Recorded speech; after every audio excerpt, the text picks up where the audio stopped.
Doctor خرم الہی صاحب جو ہیں ان کو میں بہت عرصے سے جانتا ہوں، بہت ہی جذباتی مقرر ہیں، اور اللہ کریم ان کے جذبات سلامت رکھے، اور وہ صرف جذبات نہیں ہیں، ان کا مطالعہ ماشاءاللہ بہت وسیع ہے۔ خرم کے لیے میری دعا ہے کہ ان کا غصہ بھی سلامت رہے۔ ہمارے نوجوانوں میں جب تک یہ غصہ نہیں ہوگا، جو نقصان ہم کر چکے ہیں اس کے خلاف، اور جو اصلاح ہم نہیں کر پا رہے اس کے لیے بھی اگر غصہ نہیں ہوگا، تو میرا خیال ہے کہ ہماری رفتار پھر آگے بڑھنے کی کم ہوگی۔ میں مایوس نہیں ہوں، ہمارے نوجوان جو ہیں وہ اس قابل ہیں کہ جو بزرگ نہیں کر سکے، جو ہمارے بڑے نہیں کر سکے، وہ کر سکتے ہیں۔ آپ دیکھ رہے ہوں گے کل سے یہاں کی جو کانفرنس ہے وہ نوجوانوں نے سنبھال رکھی ہے، اور راولپنڈی اسلام آباد میں اس سے بہتر کانفرنس، اتنی نظم و ضبط، اور اس کے ساتھ کہ بہت محترم ڈاکٹر شگفتہ یاسین صاحبہ نے بہت ہی عمدہ فارسی کے بارے میں، فارسی کے حوالے سے جو گفتگو کی ہے، میں نے فارسی بھی ان سے سیکھی ہے، کچھ نقطے بھی سیکھے ہیں، اور ڈاکٹر عائشہ رفیق صاحبہ جو ہیں انہوں نے ریاست مدینہ کا جو بار بار وہ حوالہ بھی دیا ہے، اس طرف متوجہ کرنے کی کوشش کی ہے انہوں نے بہت محتاط طریقے سے۔ وہ شاید زیادہ کہنا چاہ رہی تھی مگر انہوں نے کم کہا۔ اس کے لیے ایک مثال دینا چاہوں گا کہ حضور نبی اکرم صلی اللہ علیہ وسلم یہودیوں کی ایک تقریب میں، مدینہ کی ریاست جیسا کہ انہوں نے کہا کہ پلورل سوسائٹی تھی، تو ان کی تقریب میں تشریف لے گئے، تو انہوں نے پتہ کیا کہ ان کے یہاں کیا صورت ہے، تو انہوں نے کہا یہودیوں کا روزہ ہے آج کل۔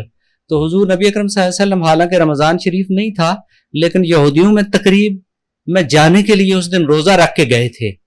تو یہ اتنی بڑی مثال ہے تصوف کے حوالے سے کہ جس پہ میرا خیال ہے کہ توجہ دی جانی چاہیے، اور ایک دوسرے کو برداشت کرنے کا جو عنصر ہے وہ بھی دیکھا جانا چاہیے۔ رفیق الاسلام صاحب نے بہت اعلیٰ گفتگو کی، میرا دل یہ چاہتا ہے کہ میں سب کو دہراؤں بھی تاکہ مجھے بھی یاد رہے، اور ہو سکتا ہے کہ آپ بھی کوئی نقطہ کہیں لیٹ آئے ہوں، بھول گئے ہوں، مگر وقت نہیں ہے۔ ڈاکٹر ارشد محمود داشاد صاحب جو ہیں وہ پنجابی کے بھی بہت اعلیٰ نقاد بھی ہیں، محقق بھی ہیں، استاد بھی ہیں، ہمیں ان سے پنجابی سن کے مزہ آتا ہے۔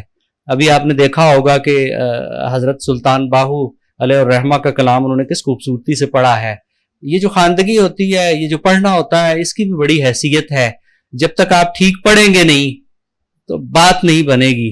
اقبال کے ساتھ بھی یہی ظلم ہوتا رہا اور ہوتا رہا، بلکہ ہو رہا ہے کہ اقبال کو ٹھیک پڑھا بھی نہیں جاتا، سمجھنا تو دور کی بات ہے۔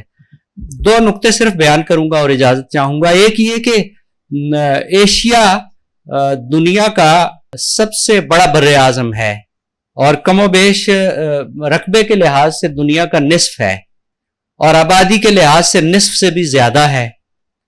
دنیا کا سب سے اونچا مقام جو ہے ہمالا، وہ بھی ایشیا میں ہے، اور سب سے جو نچلی سطح ہے بحیرہ مردار، وہ بھی ایشیا میں ہے۔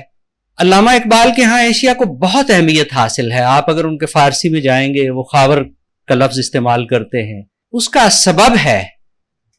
آپ دیکھیے کہ اچھا ایشیا جاننے کے لیے نا، اس کے لیے بھی الگ گفتگو کی ضرورت ہے کہ ایشیا میں کیا کیا ہے۔ آپ چین لے لیں، جاپان لے لیں، ترکی، ادھر جنوبی ایشیا، وسط ایشیا، عرب ممالک، یعنی مطلب ایک بہت وسیع خطہ ہے یہ۔ آپ دیکھیں کہ یہ جو استعمار ہے، اس کی ایشیا پہ بہت توجہ رہی ہے، اور جتنا بھی ظلم و جبر یہ کر سکے انہوں نے ایشیا پہ کیا ہے۔ غزہ آپ کے سامنے ہے، لیکن اس سے پہلے ہیروشیما اور ناگاساکی بھی ایشیا میں تھے۔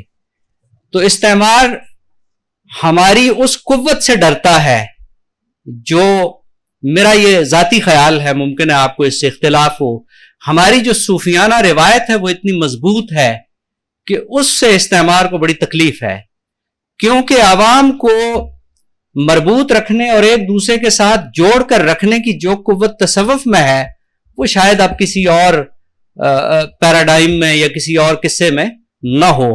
اور آخری بات یہ کہ جہاں تک اشتراک کا تعلق ہے مولانا روم میں اور حضرت سلطان باہو میں، تو اشتراک ہی اشتراک ہے۔ جو راست فکر ہے، جس کا منبع ایک ہے، جس کا مرکز ایک ہے، جس کا محور ایک ہے، جن کے فکر کا بنیادی نقطہ جو ہے وہ حضور نبی اکرم صلی اللہ علیہ وسلم کی ذات ہے، جب کرنیں وہاں سے آئیں گی، روشنیاں وہاں سے آئیں گی، تو سوائے اشتراک کے آپ کو اور کچھ نہیں ملے گا۔ ہمیں چاہیے کہ ہم اپنی جامعات میں بھی اور اپنے دوسرے اداروں میں بھی ان امور پہ تحقیق جو ہے وہ ضرور کریں اور خود سمجھنے کی کوشش کریں. مستشرقین اور مغربیوں سے اپنے مفکرین کو سمجھنے سے ذرا گریز کریں تو بہتر ہوگا. وآخر دعوانا الحمدللہ رب العالمین.